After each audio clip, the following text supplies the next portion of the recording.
Maybe you just haven't seen it, just haven't seen it yet. Maybe you just haven't seen it. 오늘 우리에게 주신 말씀 누가복음 18장 1절에서 8절까지의 말씀을 보도록 하겠습니다.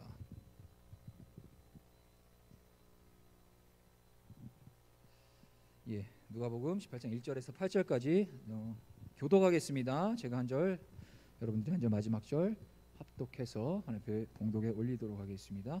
읽겠습니다. 예수께서 그들에게 항상 기도하고 낙심하지 말아야 할 것을 비유로 말씀하며 이르시되 어떤 도시에 하나님을 두려워하지 않고 사람을 무시하는 한 재판장이 그 도시에 한 과부가 있어 자주 그에게 가서 내 원수에 대한 나의 원한을 풀어 주소서 하되 그가 얼마 동안 듣지 아니하다가 그의 속으로 생각하되 내가 하나님을 두려워하지 않고 사람을 무시하고 이 과부가 나를 번거롭게 하니 내가 그 원한을 풀어 주리라. 그렇지 않으면 늘 와서 나를 괴롭게 하리라 하였느니라. 하물며 하나님께서 그 밤낮 부르짖는 택하신 자들의 원한을 풀어주지 아니하시겠느냐? 그들에게 오래 참으시겠느냐? 내가 너희에게 이르노니 속히 그 원한을 풀어주시리라. 그러나 인자가 올 때 세상에서 믿음을 보겠느냐 하시니라. 아멘. 말씀 나누기 전에 기도하고 나누겠습니다. 하나님, 오늘도 주의 말씀을 부족한 종의 입술 가운데 두사 바른 진리의 말씀이 선포되게 하여 주시고 듣는 자에게는 주의 말씀으로 화답하며 아멘으로 주 앞에 화답하며 나아갈 수 있는 이 시간 되게 하여 주옵소서. 예수 그리스도의 이름으로 기도드립니다.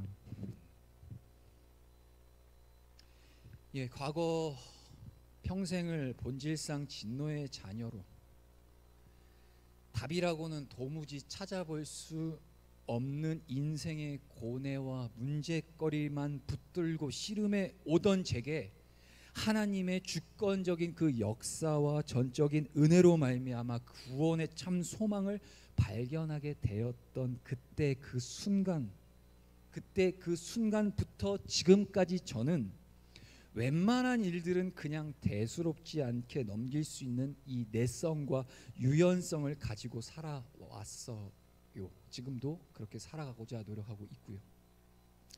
자칫 잘못 비추어지는 모습을 교만하게 보여질 수도 있을 만큼 세상을 바라보던 저의 마음은 예수님을 알지 못하여 그 영혼 구원의 은혜를 누리고 있지 못하는 저 사람들을 보면서 매우 안타깝고 측은지심한 마음이 들 때가 많아요.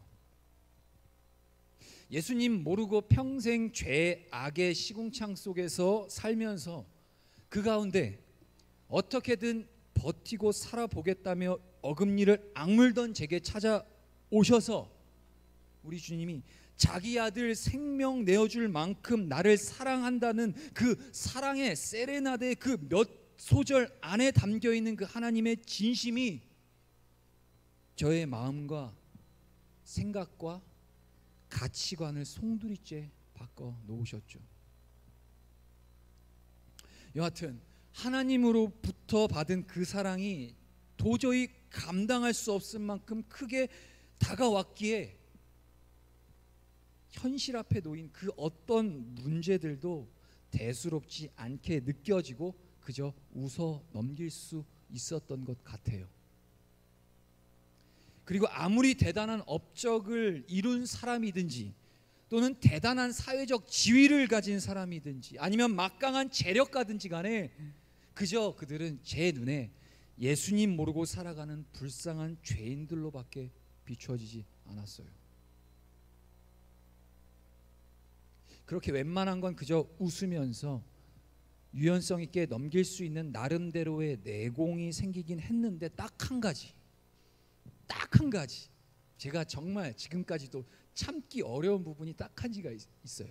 이건 제 개인 치부라서 이거 되게 상당히 고민을 많이 했는데 여러분들에게 나누겠습니다. 어쩌면 지금까지도 저의 그 아킬레스건이 되는 부분이기도 해요. 그건 바로 억울함입니다. 다른 건 다 괜찮은데 저 억울한 거 진짜 못 참아요. 저한테 억울하게 하지 마세요. 진짜 어렵더라고요. 마음이 아닌데, 나 안 그랬는데, 내 마음 그게 아닌데, 그 억울한 마음이 저를 되게 힘들게 만드는 정말 큰 요소였더라고요. 사람이라는 존재가요, 제 아무리 대단한 성인군자처럼 보여도 하나님 앞에서는 모두 다 똑같은 죄인들이다 보니까 아무리 참고 이해하고 수용하고 포용해 보려고 해도 도저히 참을 수 없는 영역이 다들 모두에게 있다는 거죠. 그런데 다른 건 다 포기하고 다 내려놓고 다 버릴 수 있지만 절대로 포기하지 못하고 내려놓지 못하고 해결되지 않는 그 한 가지가 있다면, 그 하나님과의 관계를 가로막는 그 한 가지가 내 안에 있는 심각한 우상이 된다는 것을 깨닫는 것이 바로 은혜라는 겁니다. 여러분들은 여러분들 삶에 있어서 가장 여러분들을 억울하게 만들 때가 있었나요? 도저히 참을 수 없을 만큼 억울했던 적이 있거나, 혹 지금 이 순간 예배를 드리면서도 억울한 상황 가운데 놓여 있는 분이 계신가요? 그렇다면 어떠한 문제들이 여러분들의 마음을 억울하게 만들고 있는 요소가 되고 있나요? 여러분을 억울하게 만들고 저와 여러분들을 힘들게 하는 그 요소들이, 만약에 그 요소를 하나님 앞에 꺼내어 나왔을 때도 정말 억울한 문제가 맞는지, 아니면 오늘 이 시간 그 하나님 앞에 그 문제에 대해서 꺼내놓고 그 요소에 분명히 하나님 앞에 내어드릴 때 하나님이 보시기에도 얘는 참 억울한 것 같아 라는 어떤 그러한 마음으로 그 주님께서 그 문제를 바라봐 주신다면 괜찮겠지만, 만일 아니라고 한다면 오늘 이 시간 저와 여러분들에게 주시는 이 하나님의 말씀을 통해 반드시 점검해 보실 수 있기를 간절히 기대하고 바라겠습니다. 우리 중층에 계신 우리 형제자매님들 잘 예배 드리고 계시는 거 맞죠? 제가 이렇게 뒤에서 보고 있는데, 또 이렇게 몇몇 분들 이렇게 늘 앉아 계시는데 꼭 이 시간을 사모하심으로써 예배자로 잘 참여하셨으면 좋겠습니다. 예, 감사합니다. 오늘 본문 누가복음 18장에는요 몇 가지 비유와 기적과 일화들이 나타나고 있습니다. 얼핏 산발적으로만 보여지는 이 이야기들 속에는요 하나의 아주 일관된 주제와 맥이 흐르고 있는데요, 이 비유에 등장하는 인물들을 가만히 보자면 대부분 양면의 대비 관계를 이루고 있는 점을 확인할 수가 있어요. 무슨 말이냐? 한쪽에는 재판관 또는 관원 또는 바리새인 또는 어른들 등의 이 사회적 또는 종교적 강자들이 한쪽 편에 강조되고 있고요. 그리고 다른 한쪽에는 힘없는 과부 또는 세리, 어린아이들, 장애인들과 같은 약자들이 자리하고 있어요. 세상적 권력 관계의 차원에서 바라본다면은 당연히 힘 있는 강자들이 우월한 입장에 있겠죠. 그러나 하나님 나라의 관점에서 볼 때는 전혀 그렇지 않습니다. 힘없이 당할 수밖에 없는 무기력한 사람들이 오히려 하나님 나라에 우선적으로 받아들여지고 있음을 오늘 비유 이 누가복음 18장을 통해서 나타나고 있다는 거예요. 뭐 그렇다고 자발적으로 힘없는 사람 되라는 얘기는 아닙니다. 성경이 증언하고 있는 진리의 렌즈로 이 불의한 이 세상을 만약에 바라보고 있다면 하나님이 써내려 가시는 그 역전의 드라마를 분명히 발견할 수 있게 될 겁니다. 여러분들은 그리스도인이잖아요. 여러분들 거듭나고 구원받은 하나님의 자녀고 백성이 되셨잖아요. 그렇다면 세상의 기준과 가치와 판단을 가지고 그런 우월감과 우월하지 못한 그런 관계를 여러분들 동일하게 나눠서 이 세상의 잣대로 보면 안 된다는 거죠. 왜냐? 하나님이 그렇게 보지 않기 때문이에요. 이 주님이 하나님께서 써내려가시는 역전의 드라마를 이 성경의 관점으로 바라보게 될 때 그 역전의 중심에는 무엇이 있느냐? 바로 예수 그리스도가 계세요. 여러분들 혹시 월드뷰 세계관이라는 얘기 많이 들어보셨죠? 적어도 그리스도인 크리스천 예수님을 믿는 백성으로 여러분들 이 자리 가운데 나오고 계신다면 세상을 바라보는 그 시선 그 중간에 뭐가 있어야 되냐? 바로 예수 그리스도라는 그 렌즈가 세상을 바라보는 때 그 렌즈를 투영시켜서 봐야 된다는 거예요. 복음의 렌즈로, 진리의 렌즈로 이 세상을 여러분들이 바라볼 때 세상의 관점과 세상이 갖고 있는 그 세계관으로 세상을 판단하고 나아가진 않을 거라는 거예요. 적어도 문제는 내 자신을 그렇게 판단하지 않을 거라는 얘기예요. 오늘 본문 1절을 한번 띄워봐 주시겠습니까? 다시 한 번만. 예, 우리 함께 우리 본문 1절 한번 다시 한번 읽어보도록 하겠습니다. 시작. 예수께서 그들에게 항상 기도하고 낙심하지 말아야 할 것을 비유로 말씀하여. 자, 17장 오늘 본문 18장 이전에 17장 마지막 부분에 어떤 가르침이 있냐면은 종말론적인 가르침에 이어서 오늘 본문 이 18장은 종말 시대를 살아가는 성도들의 그 신앙의 자세에 대한 이야기로 시작합니다. 예수님은 제자들에게 이 1절 항상 기도하고 낙심하지 말아야 하는 그런 자세로 너희들은 세상을 살아가라 라고 하시고 계신데요, 어떠한 때에 항상 기도하고 낙심하지 말아야 함을 강조하고 계시냐면 바로 인자가 올 때. 8절 보면 인자가 올 때라고 하시거든요. 그때가 언제냐? 바로 예수님이 세상을 심판하러 재림하실 때, 그 종말의 때 어떻게 하고 있어야 되냐? 너희들은 항상 기도하고 낙심하지 말아야 한다라고 주님이 말씀하고 계신다라는 거예요. 다시 한번 여러분들에게 도전을 드립니다. 다시 한번 여러분들에게 질문을 드리고 다시 한번 여러분들의 마음을 점검하실 수 있는 기회를 드릴게요. 여러분, 현재 여러분들의 마음과 감정을 쥐어 흔들고 있는 그 요소들이 있습니까? 그것이 무엇이든지 간에 그것이 천지의 주제가 되시는 그 하나님이 여러분의 존재와 삶을 통해 마땅히 받으셔야 할 하나님의 영광과는 상관없는 것이라면 그것이 결국 여러분을 더욱 피폐해져 가게 만들게 될 것이고요, 하나님께로 나아가는 여러분의 발목을 붙들어 매고 있는 사슬이 될 거라는 사실입니다. 반대로 만일 여러분들이 지금 현재 여러분들의 마음을, 여러분들의 그 감정을 격분하게 만드는 것이 만일 하나님의 영광을 가리는 것들을 향한 의분이라면 가슴을 때리며 하나님 앞에 부르짖을 수 있어야 되는 거예요. 하나님의 이름을 모욕하고 하나님의 영광을 찍어내리려 했던 저 블레셋, 저 골리앗을 향해 거룩한 분노를 품었던 소년 다윗이 그 심정이 이 마지막 때를 살아가고 있는 택함 받은 거룩한 성도인 저와 여러분들의 그 심장 가운데 새겨져 있어야 된다는 얘기입니다. 왜냐하면 거룩한 분노가 거룩한 사명이 되기 때문이에요. 멋있지 않습니까?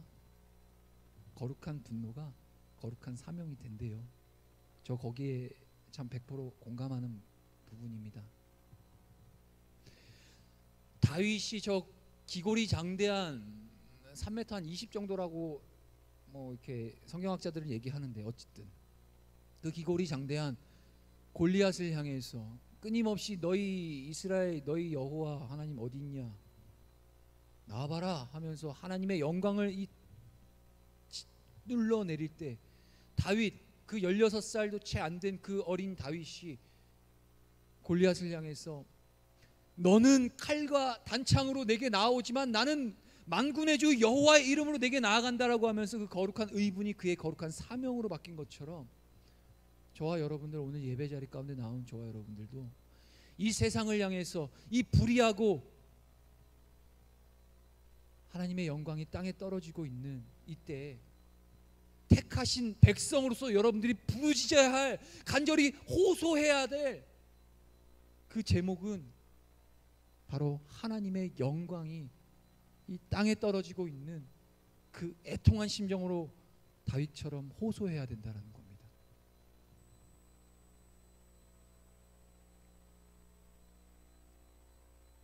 본문의 이야기를 잠깐 나눠볼게요. 과부와 불의한 재판장에 관한 비유죠. 우리 뭐 잘 아는 얘기일 겁니다. 불의한 재판관이 불의한 권력을 대변하고 있어요.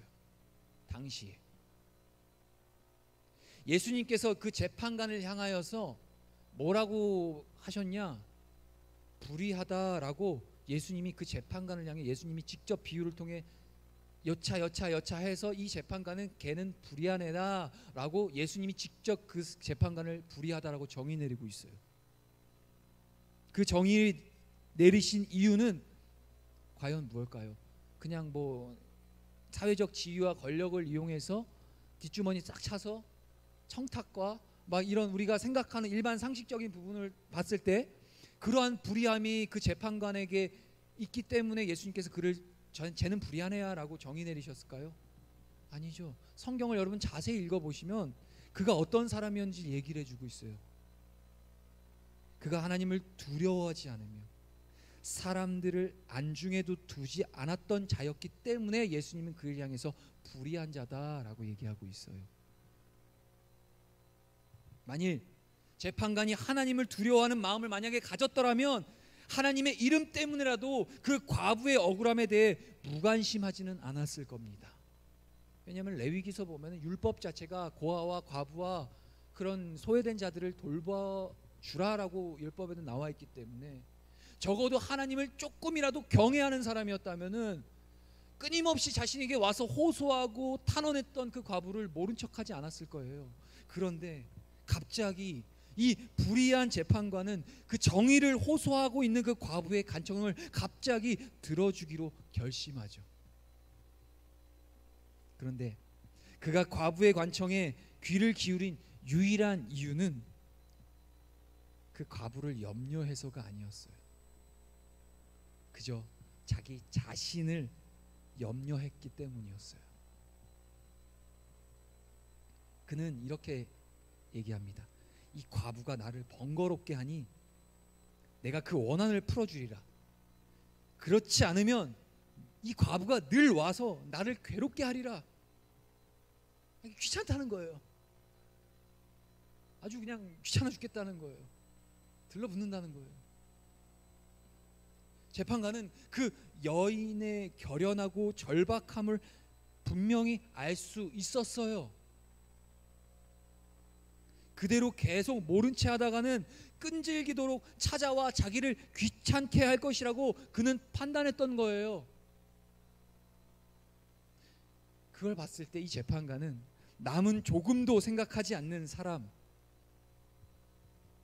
하지만 자기 자신만큼 끔찍히도 생각하고 있는 사람이 바로 이 재판관.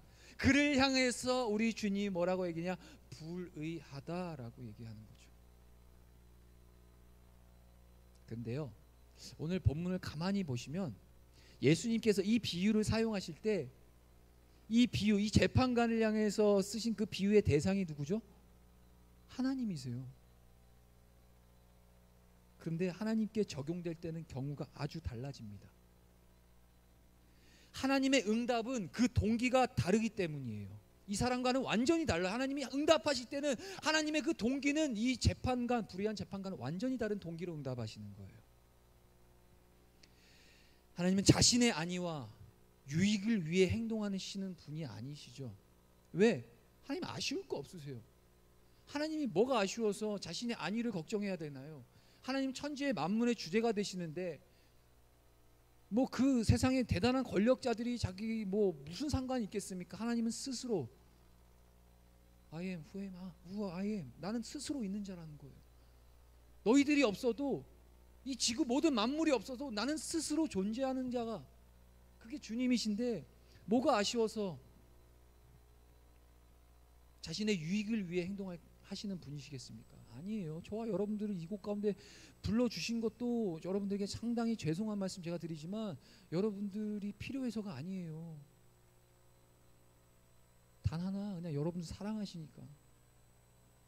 하나님을 예배할 때 이 예배를 통해서 더욱더 친밀해지는 하나님과의 그 관계가 여러분들 살리는 길이기 때문에 여러분들 그 사랑하는 그 하나님의 그 사랑의 마음이 여러분들 이 자리로 오게 하신 거지, 여러분들 조금이라도 여러분들이 뭐 이렇게 미안합니다 반주를 열심히 해주는 게 하나님 앞에 도움이 되거나 한 자리라도, 이게 우리 성도교회 사회적 거리가 이전부터 있었잖아요.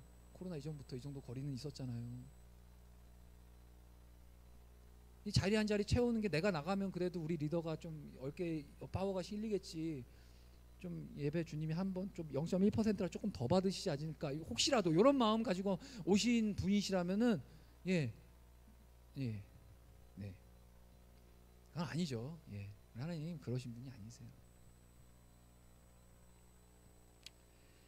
그러므로 예수님은 하물며라는 표현법을 사용하고 계세요. 이 불의한 재판관도 자기 안위를 위해서 저 과부의 청을 들어줬는데 하물며라는 표현을 사용하고 계시죠. 예수님의 이 비유는 우리로 하여금 굳은 믿음 가운데 하나님께 간구하는 기도를 하지 않을 수 없도록 지금 해주고 계시는 거예요. 그런데 우리의 삶에서 하나님께 간절히 구함에도 불구하고 가만 보면 실제로는 이 과부의 청원을 들어줬던 재판관보다 하나님이 더 우리의 간구를 들어주지 않으실 때가 많은 것 같아요. 그러지 않아요? 여러분들 기도 열심히 하고 하나님 앞에 간구하고 진짜 막 애통하는 마음으로 하나님 앞에 막 금식하고 기도 많이 하셨을 것 같아요.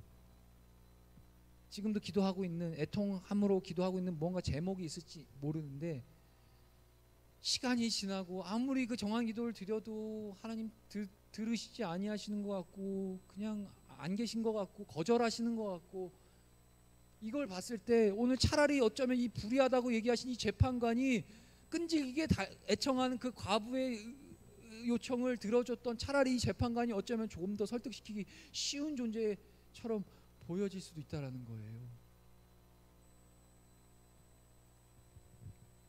그런데요, 우리의 기도가 응답되지 않는 이유가 있어요. 우리가 예수님을 믿는다고 하면서도 그 믿는 바를 삶으로 살아내고 실천에 옮기지 않고 있기 때문에 우리가 구하는 그 기도가 우리에게 필요 없는 기도를 하고 있는 것이라는 거죠. 정말 하나님 나라의, 하나님이 당신의 영광을 위해, 또한 하나님 예수 그리스도를 믿는 우리가 믿음의 삶을 세상 가운데 증명해 내므로써 살아가는 그 하나님의 영광을 위해 필요한 모든 그 제목이 하나님 그 가운데 담겨 있다면 우리 주님은 마땅히 이루시죠. 왜냐? 하나님이 우리를 존재케 하신 목적 자체가 우리를 통해 하나님 당신의 영광을 드러내시기 위함이기 때문이죠. 뭐 그렇다고 제가 여러분들의 그 기도 제목을 다 알아서 제가 막 그거를 마치 막 꼬집어서 그거 기도 제목 기도내지 마 이렇게 얘기하는 거 아닙니다. 열심히 기도하세요. 하지만 그 여러분들이 기도하는 그 동기와 목적과 수단과 결과와 방법, 모든 것이 다 결국에는 그 어디로 귀결돼야 되냐? 하나님의 영광이 되어야 된다는 거예요. 배우자를 위해서 기도하고 있나요? 기도하세요. 그 배우자와의 관계를 통해서 하나님이 영광을 받으셔야 될 그 관계라면 하나님께서 응답하십니다. 또는 학업과 취업을 위해서 여러분들 열심히 기도하고 계시나요? 기도하세요. 그 여러분들이 곳곳에 놓여있는 학업과 취업의 어떤 그런 다양한 문제들로 인해서 기도하고 있다면 그 목적과 동기가, 그 과정과 그 결과가 하나님의 영광을 받으실 만한 게 합당한 것이라면 우리 주님이 이루세요. 자, 그리고 과부에 대해서 좀 얘기할게요. 불의한 재판장을 찾아가 그 요청할 때 뭐라고 얘기하냐? 나의 원한을 풀어달라고 호소하고 있어요. 오늘 1절부터 8절까지 원한이라는 이 단어가 상당히 꽤 많이 사용되고 있어요. 여러분들 성경을 읽으실 때 관점이 되게 중요한 관점이 포인트가 있어요.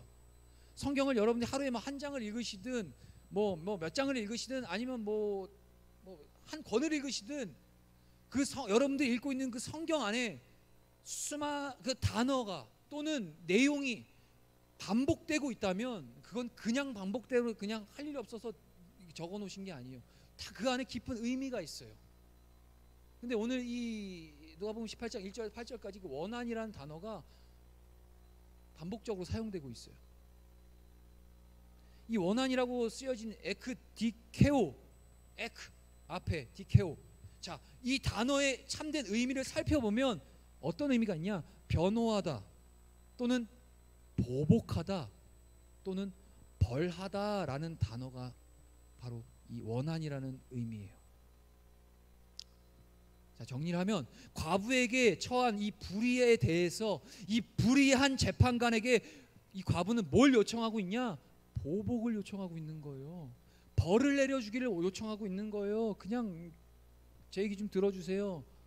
차원이 아니라 내가 지금 겪고 있는 이 불의함 앞에 당신의 그 지위와 권력을 통해서 저 자를 또는 저 상황 가운데 벌해주고 보복해주세요. 상당한 그 결의가 담겨있는 단어가 바로 이 원한이라는 단어입니다. 종말의 때가 임박할수록 세상에는 죄악이 만연해집니다. 죄악이 만연함을 보여주는 대표적인 현상으로는 무엇이냐? 공의와 불의의 경계가 사라지게 돼요. 수많은 예언서들은 이렇게 얘기해줘. 제가 그 성경 구절의 명확한 그 워딩 단어까지 다 설명하기 못지만 어떤 영역들이 많이 나오냐? 불의한 걸 공의롭다, 불의한 건 정의롭다, 또는 단 걸 쓰다고 하고 의로운 걸 악하다고 하고 경계가 사라진다라는 거예요. 요즘 세상이 그렇잖아요. 예수님을 믿는 기독 청년들조차도 그 세상의 관점과 이 애매모호한 그 경계선에서 마치 줄넘기 하듯이 왔다 갔다 하지 않나요? 제가 저희 교단, 저희 교회 교단이 예장 합동교단인 게 얼마나 자랑스러운지요. 여러분들 자부심 가지셔야 돼요. 교단 교파 이런 거 관심 없은 청년들도 많이 있을 거지만 여러분들은 자부심을 가질 만해요. 왜냐? 적어도 이게 수많은 한국교회 이 복음주의 또는 다양한 어떤 개혁주의라고 하고 다양한 어떤 그런 신학적인 관점 안에서 교단과 교파가 나뉘고 수많은 교단들이 생겼지만 적어도 합리적이고 이성적이고 무엇보다 성경적으로 봤을 때 저희 교단만큼 성경적인 교단이 없어요.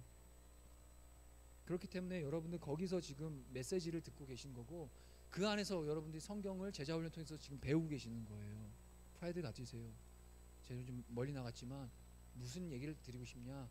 이 마지막 때의 현상, 이 진리의 경계가 모호해지는 이 시대 가운데 여러분들을 원한 곧 벌하고 보복해 주세요라고 재판관에게 나아갔던 이 과부의 심정을 가지고 여러분 이 시대를 바라보면서 하나님 앞에 애통하고 부르짖을 수 있어야 된다는 얘기입니다.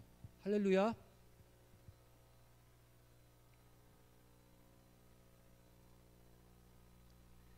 죄악이 만연함을 보여주는 대표적인 현상이 공의와 불의의 경계가 사라지는 거라고 얘기했어요. 말씀의 진리가 정의와 불의를 나눌 수 있는 유일한 다림줄 뭔지 아세요? 이렇게 건축하시는 분들은 알 거예요. 다림줄. 이게 잰다는 거죠. 줄을 재서 이게 바르게 섰는지 기준인 것, 기준. 수평이 잘 맞는지 이 다림줄을 통해서 이 땅이 지금 지면이 정확하게 건축을 할 때 수평이 돼야 이 집안이 이게 건축학적으로 제대로 이렇게 할 수 있잖아요.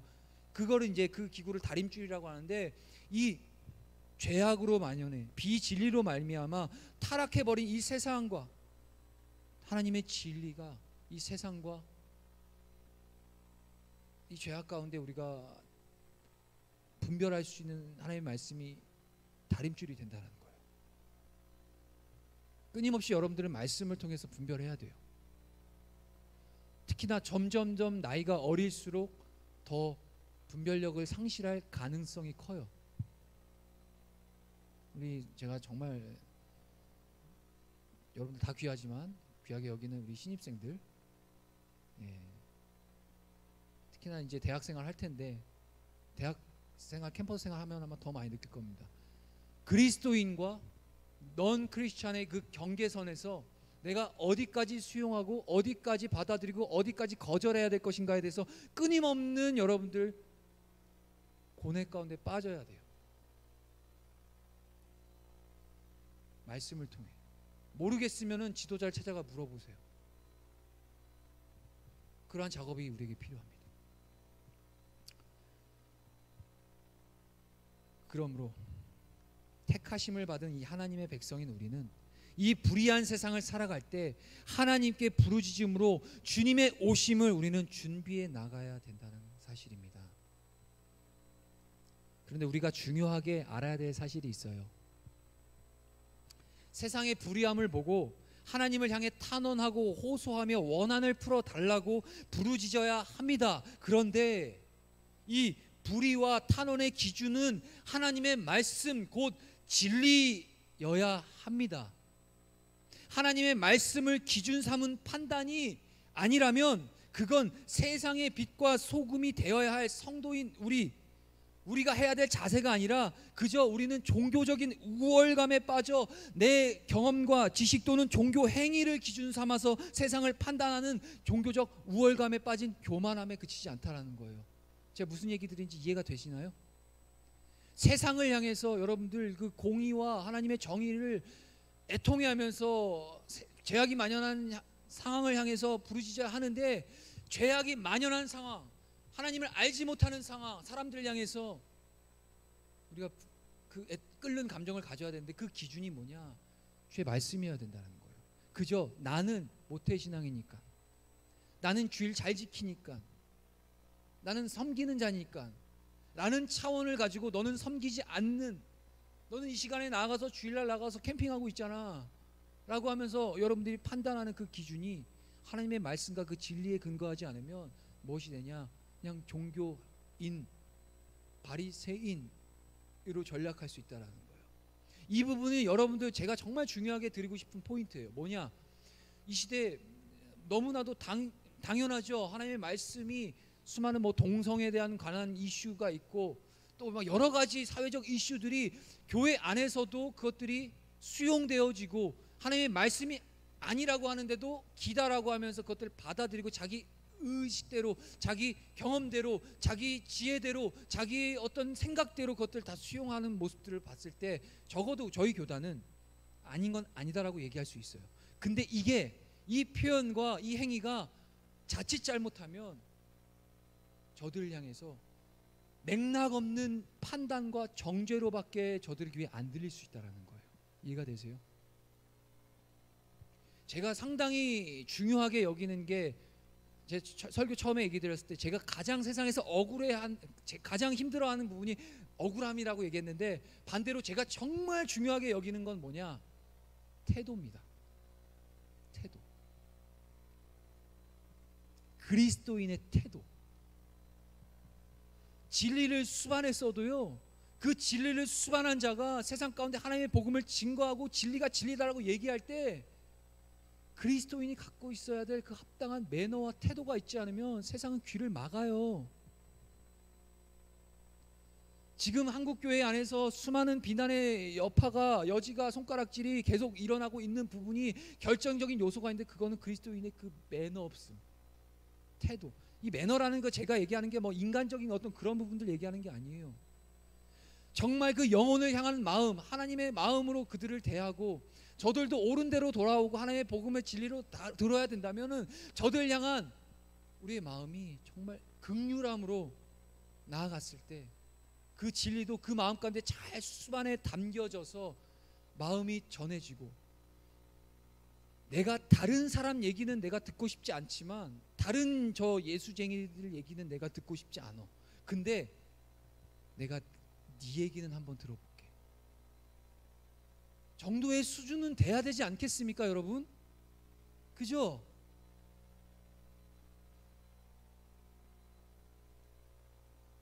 종교적 우월감에 빠져 자신의 경험과 지식과 종교 행위를 기준 삼아 판단하는 그것은 진리를 향한 의분이 아니라 교만에 지나지 않습니다. 성자 예수님께서도 이 땅에 계신 공생의 기간 동안 자신의 뜻대로 심판하거나 정죄하지 않으셨어요. 오직 자신을 보내신 성부 하나님의 뜻에 따라서 판단하셨음을 요한복음 5장 30절에서 말씀해 주고 계시죠. 우리 한번 같이 읽어볼까요? 시작.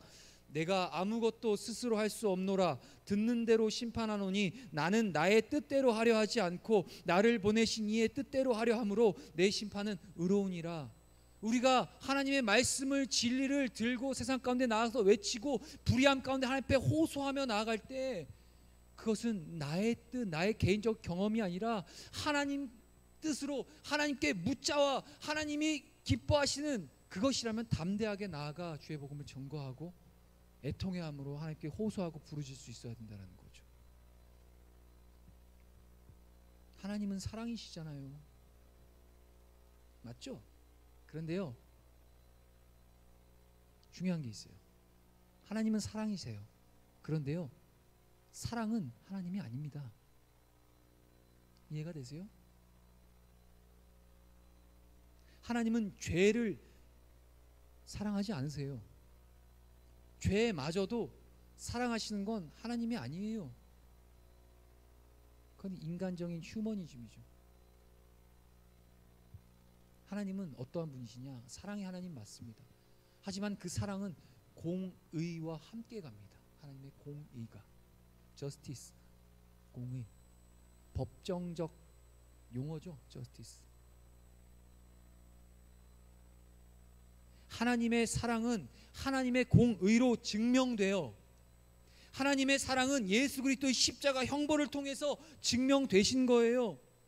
예수 그리스도의 십자가 사건은 하나님의 공의가 그것 가운데 실현된 정점이 바로 예수 그리스도의 십자가예요. 왜냐? 저와 여러분들이 죄로 인해서 우리가 받아야 될 그 심판, 그 철저한 십자가 위에서 우리가 달려 죽었고 우리가 모진 고난 속에서 고통스러운 영원한 지옥불에 타 죽어야 마땅할 저와 여러분들 죄인된 우리가 받아야 될 그 대가를 하나님이 우리를 사랑하셔서 우리를 그대로 내버려 두실 수 없는 그 하나님의 사랑이 그 가운데 부어져서 예수님이, 죄 없으신 예수님이 그 십자가 위에서 자신이 대속해 주심으로 말미암아 그곳 가운데 하나님의 공의가 떨어진 거라는 얘기예요. 이해가 되세요? 하나님의 공의가 십자가 위에서 실현된 거죠. 우리는 그 은혜를 받은 자, 예수님의 대속으로 우리가 이 시간에 서 있다는 겁니다. 예수 그리스도의 십자가 사건, 하나님의 공의가 실현된 정점인 거예요. 우리가 지금 오늘 종려주일이고요, 이제 내일부터는 고난주간에 이르르죠. 십자가를 계속 묵상할 겁니다. 하나님의 공의와 더 나아가 그 하나님 그 공의 가운데서 아낌없이 자기 외아들 잡아 죽이신, 우리를 위해서 잡아 주신 그 하나님의 사랑이 이 고난 주간 가운데 여러분들에게 부어질 수 있기를 간절히 기도하겠습니다. 예수 그리스도께서 심판의 주로 재림하실 겁니다. 여러분들 경각심을 가지세요. 당장 내일이라도 주님 다시 오신다 해도 조금도 이상하지 않는 시대가 바로 지금 우리가 살고 있는 이 시대예요. 예수님 곧 오세요. 경각심을 가지세요.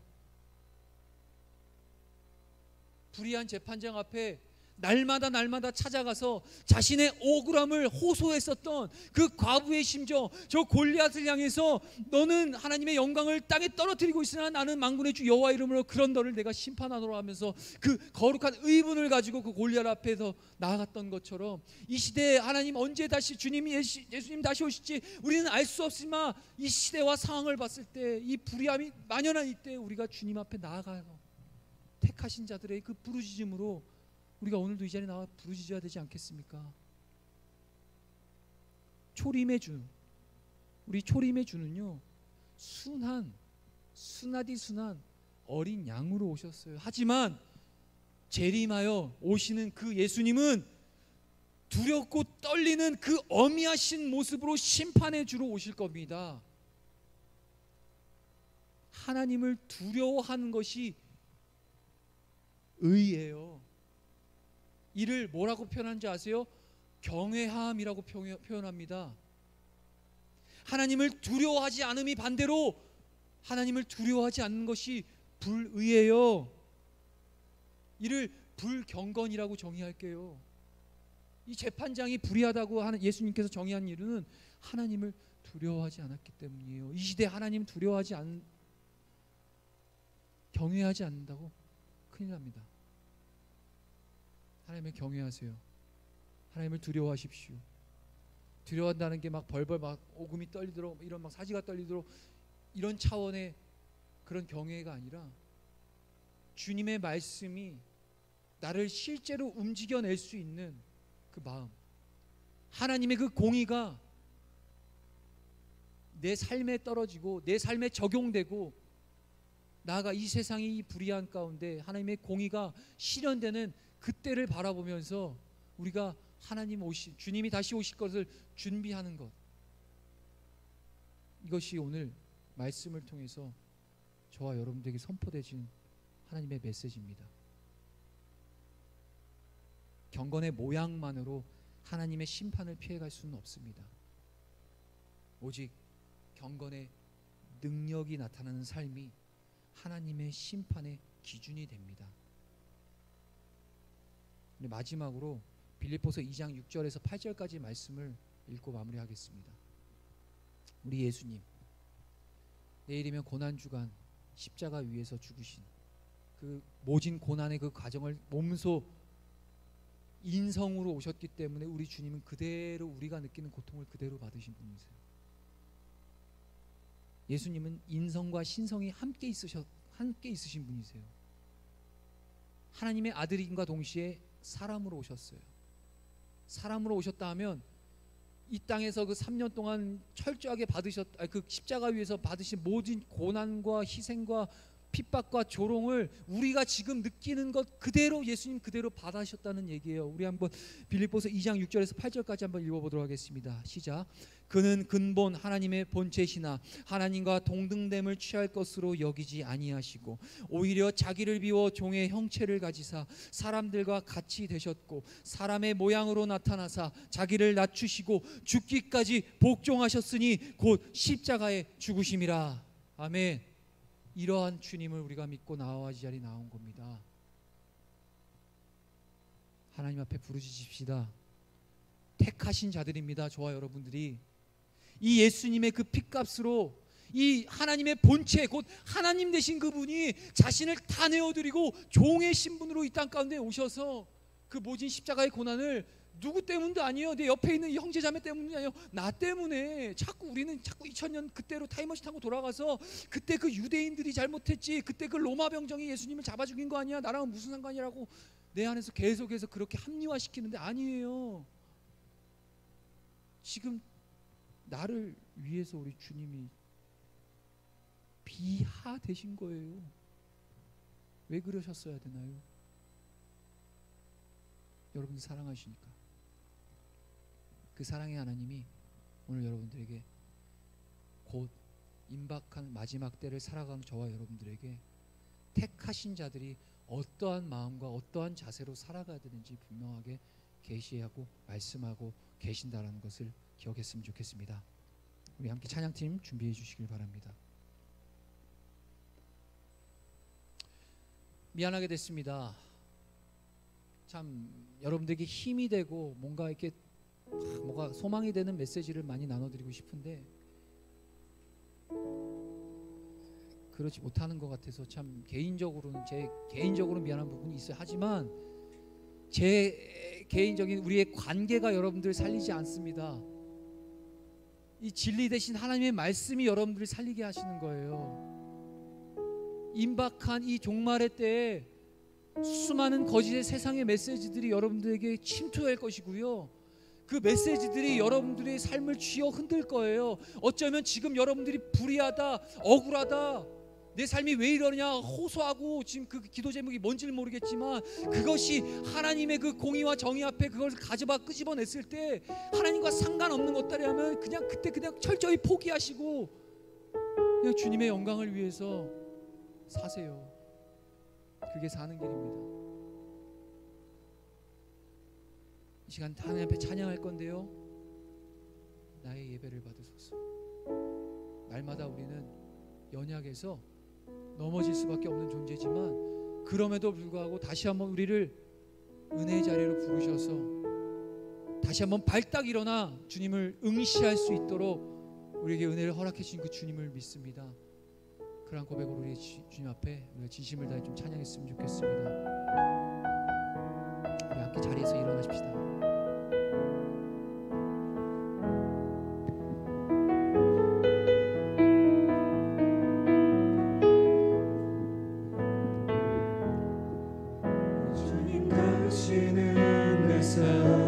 구석구석까지 감찰하시며 나를 원하시는 분, 내 길을 밝혀서 영원한 생명의 길로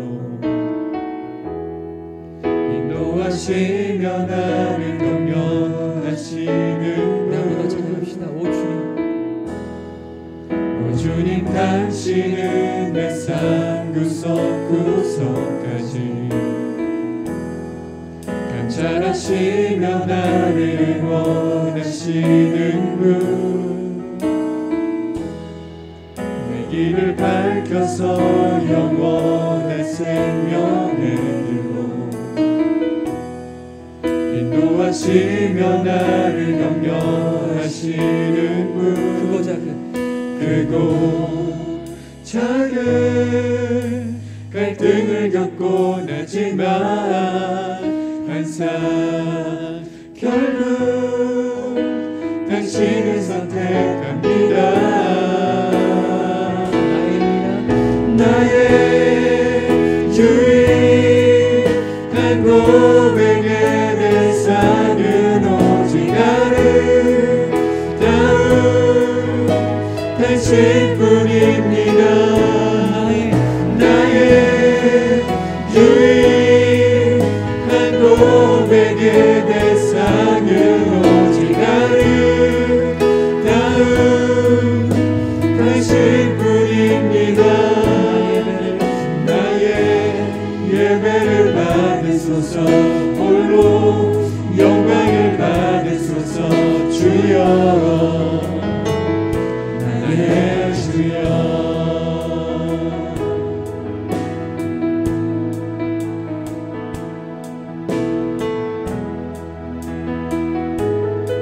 시간 우리 마음 다해서 우리 한번 더 다시 한번 찬양합시다. 오 주님, 오 주님 당신은 내 삶 구석구석까지 감찰하시며 나를 원하시는 분,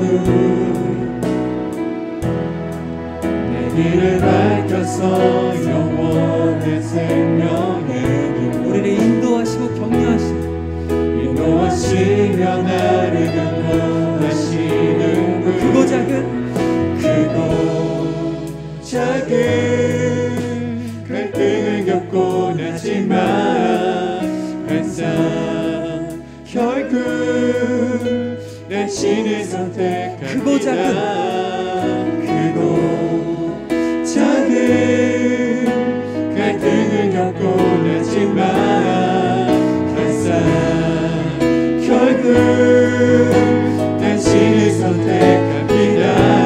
이렇게 고백합시다. 나의 유일한 고백의 대상은 오직 아름다운 당신뿐입니다. 나의 유일한 고백의 대상은 오직 아름다운 당신뿐입니다. 나의 유일한 주님, 나의 유일한 고백의 대상은 오직 아름다운 당신뿐입니다. 나의 유일한 고백의 대상은 오직 아름다운 당신뿐입니다. 나의 예배를 받으소서, 홀로 영광을 받으소서. 주여, 나의 주여. 나의 예배를 받으소서, 홀로 영광을 받으소서. 주여, 나의 주여. 함께 기도합시다. 우리 찬양의 가사가 참 아름다운 것 같아요. 크고 작은 갈등을 겪지만 결국 우리가 찾을 수 있는 대상은 바로 우리 주님이십니다. 우리가 연약한 심령, 부족한 마음, 모자란 존재로 이 시간 서 있지만, 나는 그러한 존재지만 우리 주님이 완전하셔서 그 주님의 사랑이 우리를 붙들고 가여 주실 것이고, 무엇보다 하나님의 그 살아계신 그 진리가 이 세상에 혼탁하고 아버지 공의와 정의가 사라져버린 이때에 우리의 중심이 되어 주실 그 말씀의 진리가 오늘도 우리에게 들려주게 하신 것 감사합니다. 이제는 우리가 주님 이 말씀 붙들고 다시 한번 세상 가운데 나아가 주님의 거룩한 백성으로 살아갈 수 있도록 역사하여 주시옵소서. 우리 주의 이름 부르짖고 함께 기도합시다. 주여,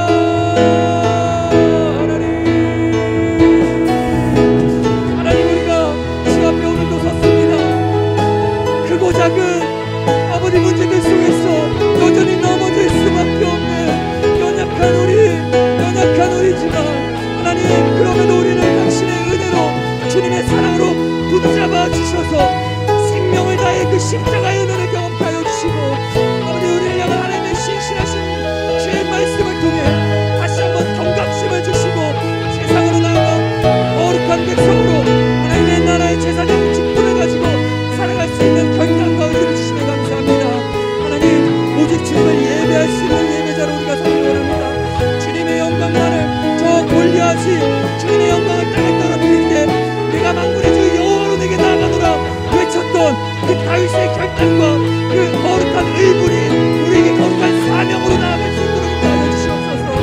이때 주님을 더욱더 간절히 찾게 하여 주시고, 무엇보다 우리 청년 공동체가 하나님 이 지역 복음화를 넘어 복음화와 세계 선교 복음화까지 이뤄낼 수 있는 하나님의 사람들로서 세워갈 수 있도록 역사하여 주시옵소서.